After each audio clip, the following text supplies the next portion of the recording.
রাহমাতুল লিল আলামিন ঘরের ভিতরে সাহাবায়ে আজমাইনদেরকে লইয়া কোরআনুল কারীমের তেলাওয়াত আরম্ভ করলেন।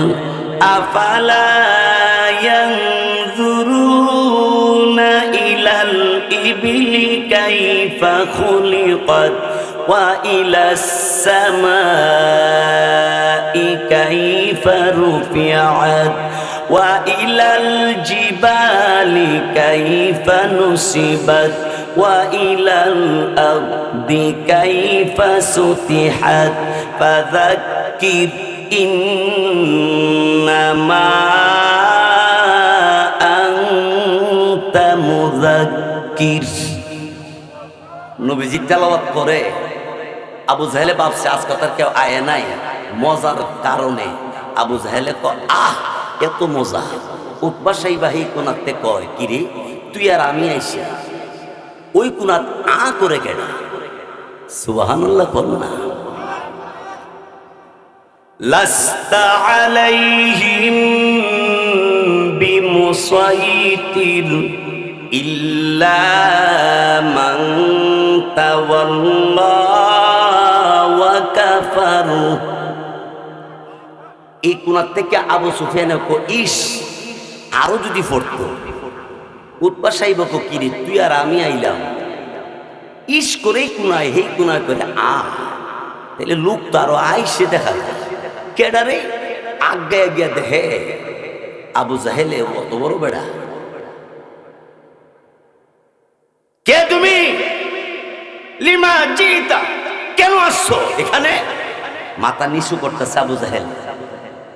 উতবা সাহেব মাথা নিচে করে লাভ নেই, আমরা চিনছি তোমারে, তুমি আবু জাহেল।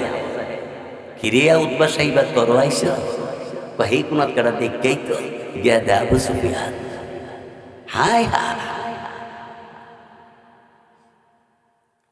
আমার মেয়ের বন্ধুরা, আমার নবী রাহমাতুল লিল আলামিন তেলাওয়াত করতেছে। তেলাওয়াত যখন নবীজি শেষ করলেন,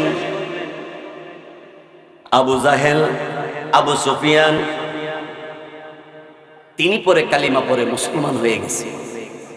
আবু সুফিয়ান রাদিয়াল্লাহু তাআলা। যাই হোক, একজন আরেকজনের জিগা উতবা সাহিবা জিগা আবু জাহেল কোরআনের বিরুদ্ধে এই বক্তব্য দিয়া তুমি কেন আইলা এই কথাটা বলবা? আবু জাহেল বলল, এ উতবা সাহিবা মনে করেছিলাম কেউ আজকে আসবে না, আমি একলা যাব। উতবা সাহিবা বলে আমরা মনে করেছি কেউ যাবে না, আমরা একলা যাব। আবু সুফিয়ানও বলে আমি মনে করেছি কেউ যাবে না, আমি একলা যাব। কিন্তু কোরআনে তো মিষ্টি, এত মজা।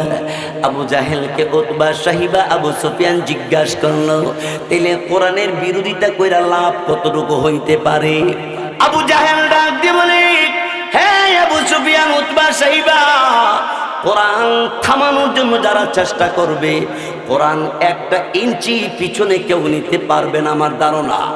আবু জাহেলকে আবু সুফিয়ান তখন ডাক দেবনে, কথাটা বলছো যুদ্ধর আর একটু শোনাও। আবু জাহেল রাই খোলা আকাশের নিচে আল্লাহর কালাম 30 পারা কোরআনের ব্যাখ্যা বিশ্লেষণ মানুষে করবে, লোকেরা শুনবে।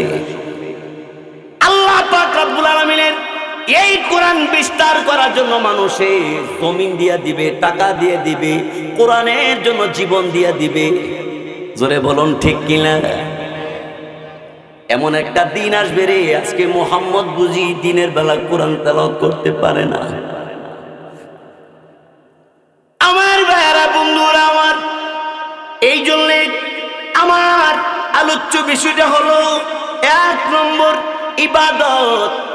তাহলে ভাই 5 ওয়াক্ত নামাজ, রমজানের রোজা, হজ, যাকাত, ঈমান।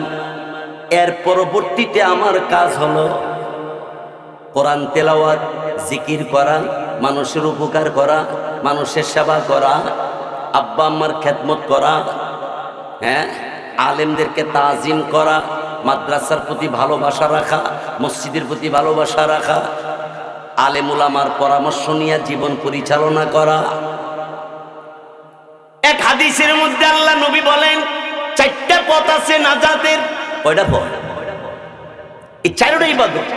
কোন আলিমান, তুমি যদি কোরআনের এলেম শিক্ষা গ্রহণ করে আলেম হইয়া যাও, আমল করতে করতে তুমি মরে যাও, তোমার ঠিকানা জান্নাতে।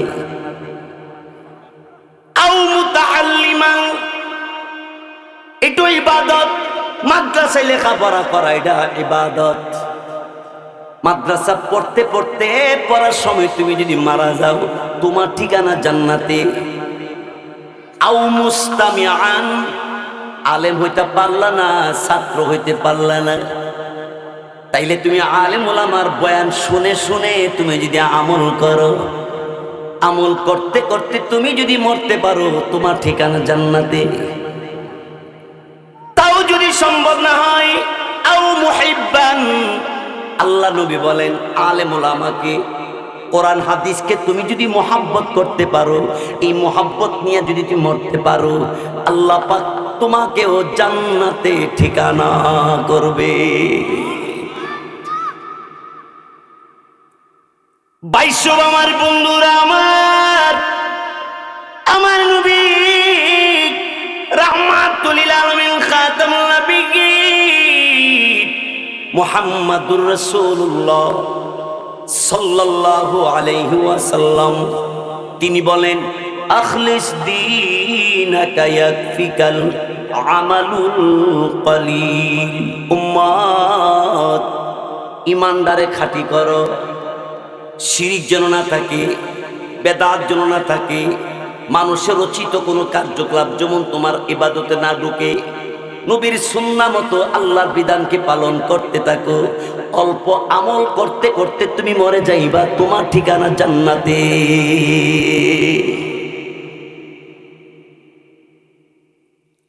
ভাইয়েরা আমার, বন্ধুরা আমার, তাইলে ইবাদত কি আমরা করব কি করব না? সবে বলেন ইনশাআল্লাহ, আবার বলেন ইনশাআল্লাহ।